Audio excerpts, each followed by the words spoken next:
Venezuela is currently undergoing a devastating economic crisis, and as a result, individuals living in the country do not have access to affordable food. And so many people are losing an insane amount of weight in a very short period of time. Recently, there was a study done by the country's National Survey of Living Condition. 3 major universities in Venezuela get together to do this survey. And what they found was that, on average, people have lost 19 pounds in 1 year. According to the new results from an annual national survey, nearly 3/4 of respondents reported losing an average of 19 pounds between 2015 and 2016. Also, the portion of respondents who said they ate 2 or fewer meals increased threefold, climbing from 11.3% in 2015 to 32.5% in the past year. That's around 9.6 million people in a country of roughly 30 million, and they're eating at this rate.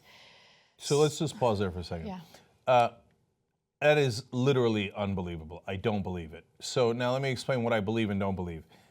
The phenomenon is obviously real because of the people that are skipping meals and because they can't afford the third meal, and that tracks over the same period of time, and it is affecting a great number of people, and the economy is in ruins. All that is super real. 3/4 of respondents losing on average 19 pounds in just 1 year. They got to double check the numbers on that. That is the most, if it's true, if they double check it, an independent source does and it's true, it's stunning. Stunning. 19 pounds on average in 1 year for 3/4 of respondents in Venezuela. So the I've never seen an economy that devastated in a single year if it's true. Okay, so let's talk about methodology a little bit. This is a survey, so of course it's based on self-reporting. And so people in Venezuela right now are angry, they are hungry, and the economic situation is devastating. So could some of them be exaggerating their weight loss while responding to this survey? Absolutely. But the economic situation there is a complete and utter disaster for various reasons, but the biggest reason is that they were solely dependent on their oil. And then as soon as the oil prices dropped, and that started back in 2014, I mean, they were screwed. They were heavily reliant and continue to be heavily reliant on imports. They don't produce anything in the country other than oil. And so they're importing everything. Inflation has gone through the roof. Countries like Saudi Arabia, for instance, of course, their number one market or number one product is oil as well. But Saudi Arabia planned ahead. They didn't spend as much money as Venezuela did. Venezuela spent all its money on a lot of social programs, right? But hold on. Look, there's a little bit of propaganda in there, too. So let me explain. So I'm not defending Hugo Chavez and Maduro in Venezuela, especially Maduro. I think the economy is a mess. They should have planned better, et cetera. But they do a lot of propaganda against Venezuela because they're socialist. And so, no, socialism is the wrong way to go. Don't spend money on your own citizens. Now, when you do spend money on your own citizens, you still have to be careful and figure out what is a good long-term strategy. That's right. But Saudi Arabia has a lot less people than Venezuela does.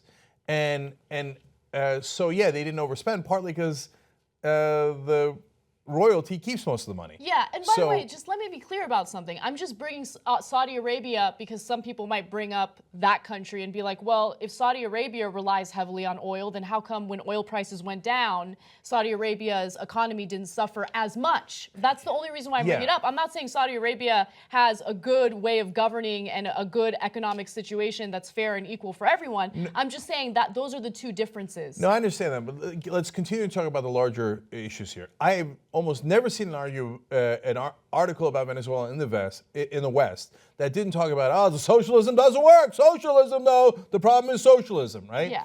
But no, that's not the real issue. The real issue is countries that have huge oil reserves, and by the way, Venezuela has the largest oil reserve in the world, which is amazing, never build effective economies. You think the Gulf countries, whether it's Saudi Arabia, Kuwait, Dubai, you name it, Qatar, whatever, no, they're all absolutely propped up by oil money, okay? And even Russia's a disaster now because the oil prices have gone down. That's part of the reason that they're lashing out and doing the Trump thing and yada, yada, right? So that oil makes them rich and lazy. And so they get overly dependent on imports. oil because it's so easy. It's so easy that you just drill, you get the money, and then you spend it, and a lot of times you overspend it. So the problem is in socialism, they don't have that in the Gulf at all. The underlying problem is hooking your economy up to oil. I know, Cenk. Look, I'm not saying that it's, oh my God, the economy sucks only because of the fact that they spent the money on their own citizens. No, it's a three-pronged issue, right? It's the over-reliance on oil. They put all their eggs in that basket. The over-reliance on imports and not producing anything in their own country, right? And then also the fact that they weren't as responsible and they didn't plan ahead with their money. I'm not saying don't spend that money on social programs. Of course, I love social programs. I think that it's important, especially when it comes to things like wealth and income inequality. Equality. But I'm just saying that there are various issues here at play that led to rapid inflation and led to all these people being hungry. Yeah, and I agree with that. So it drives me crazy that they bungle it so thoroughly. Yeah. And part of the reason they bungle it is because when they're high on oil, they think like, oh, that's okay. Nothing's going to go wrong. We don't need a rainy day fund. We don't need to worry about the future. And we don't need to build other industry. Look, so let me tell you about what a mess Venezuela is. To read you the last graphic here, the International Monetary Fund estimates that the country's inflation is expected to rise 1,660% this year and 2,880% next year. Jesus Christ. So yes, the government in Venezuela has absolutely made a mess of it, and there's corruption, okay? Yeah. Now, at the same time, you take oil away from those Gulf countries, and they will disappear into the desert. They have no other industry. It's just that there's very few people who live there, and the royalty, even when oil prices go down, are still billionaires.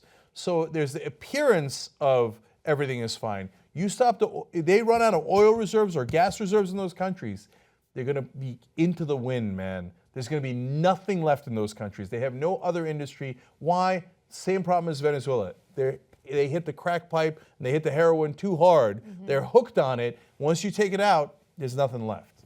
Support independent media and get the whole Young Turks 2-hour show and other network shows all ad-free.